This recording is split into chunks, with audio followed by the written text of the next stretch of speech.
so we've been working really hard, and we've been adding strategies to our strategy section, so when we're writing about our reading, we have something to write about.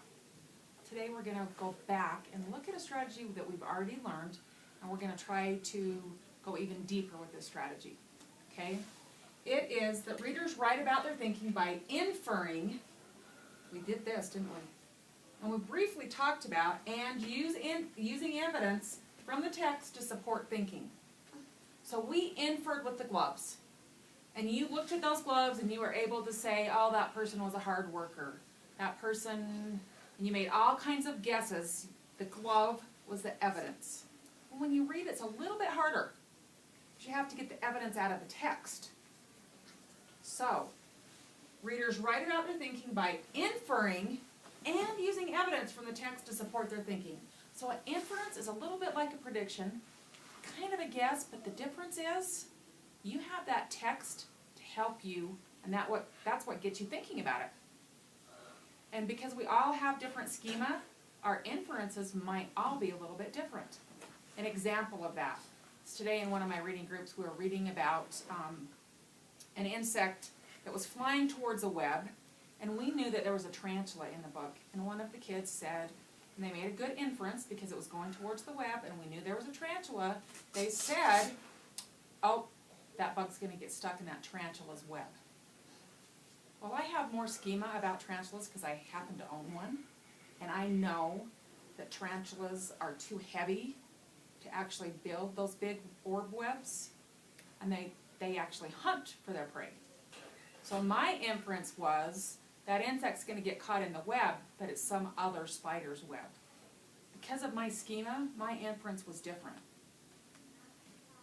They were right. That insect got caught in the web, but it wasn't a tarantula's. Tarantulas spin webs, but they spin them down on the ground, and it helps them when they're molting. Tarantulas are heavy, and they can't climb up on the edge of a web, or they would maybe fall off and get hurt. So I had schema about a tarantula, so my inference was just a little bit different because of my schema. We all are going to make different inferences depending on what schema we have. But the most important part is supporting it with evidence from the text. The student used evidence. There was a web, the insect was flying towards it, and he knows what happens with webs and insects. He knew that insect was going to get caught in that web. Okay? That's not a guess. It was a good thinking. Inference, good thinking. He used his schema, and he used the text evidence. There was a web, and the bug was flying right towards it. He knew that webs catch bugs, and that web was going to catch that insect. Okay? I'm going to try that with Josh McGuire. Oh dear, lost our place. That's a terrible thing to lose. Okay, so yesterday we started this new book, and I'm going to make an inference. I'm thinking that the reason his dad is lying or insisting that it's not a mother bear is because he doesn't want to get in trouble. Okay? So, in my notebook, I'm going to write inferring for today. And the main difference today is I really want us using text evidence. So my guess is that Sam is lying because he doesn't want to get in trouble. How did I make that inference? I made that inference because I know he's lying because there was white stuff coming out of the mother bear, and he said it wasn't milk. And I also know that in the book, it said it was illegal to shoot bears if they had a cub. If it's illegal, you can get in big trouble, can't you? Mm-hmm. So I inferred that Dad is lying because he doesn't want to get in trouble with the law.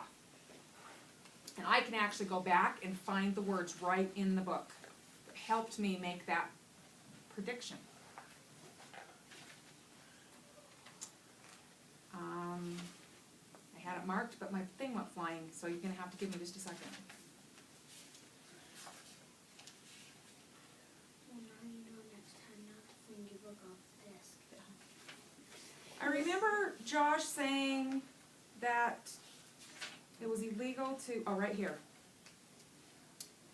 Sam swore, I reckon it's a sow, but she's no mother.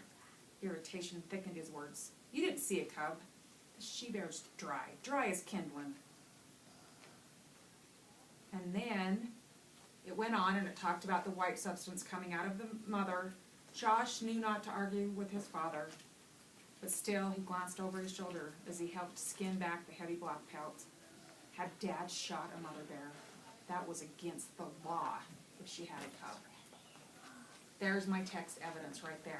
I think that Sam is lying about it because he knows it's against the law.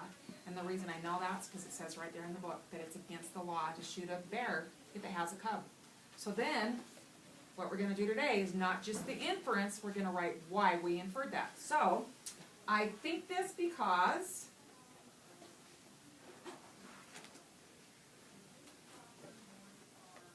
in the book, it said it was against the law to shoot a bear with a cub. So it's like lifting a line too? Kind of.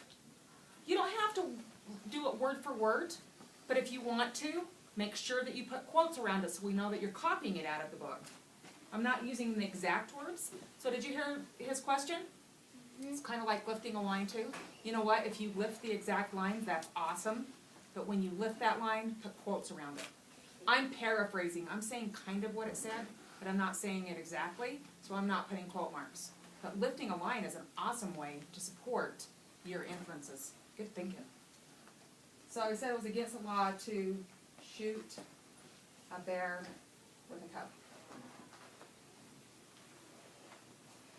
So I just want to rephrase. Readers write about their thinking by inferring and using evidence from the text to support your thinking. On that, would you, like what you did, would you put quotes on the words that I had in the book, or would you just? I paraphrased, which means I didn't say exact words that were in the book. I said words close to it, so I didn't put quote marks. But if I opened that book up and I copied the sentence right out of the book, then I would definitely, just like lifting a line, put quote marks so that you're showing that you're using the text. Okay? There's two ways you can always do that. You can paraphrase. And paraphrase is kind of say it in your own words. Or you can lift a line and say, in the book, this is exactly what it said. And if you do that, you have to make sure you put your quote marks. Okay? Awesome. Turn to your knee to knee and tell your neighbor what's different about today's job than it was the other day. The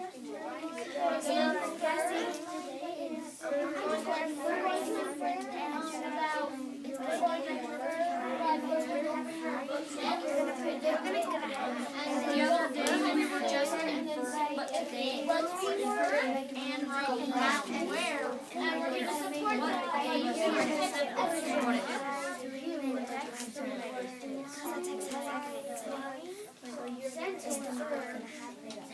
Hard for you to get your words to make sense to you, but not only make personal.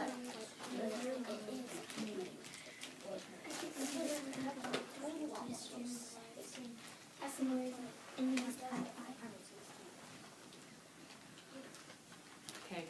I'm hearing some of you having a hard time explaining paraphrasing, and that is just saying it in your own words. Okay? But the one thing that I heard a lot of people saying is the really important part is that you're supporting what you're thinking from what you read in the text. So that is using evidence from the text to say, this is why I inferred this. This is why I think this. Okay? So readers write about their thinking by inferring and using evidence from the text to support what you're thinking. We don't just make some wild guess. We use the words in there, and then that makes us think of something, and we say, I thought this because the book said this. Awesome. Schema. We use our schema, you're right. And we're metacognitive, we think about our thinking. Off you go. Anthem, shut it off.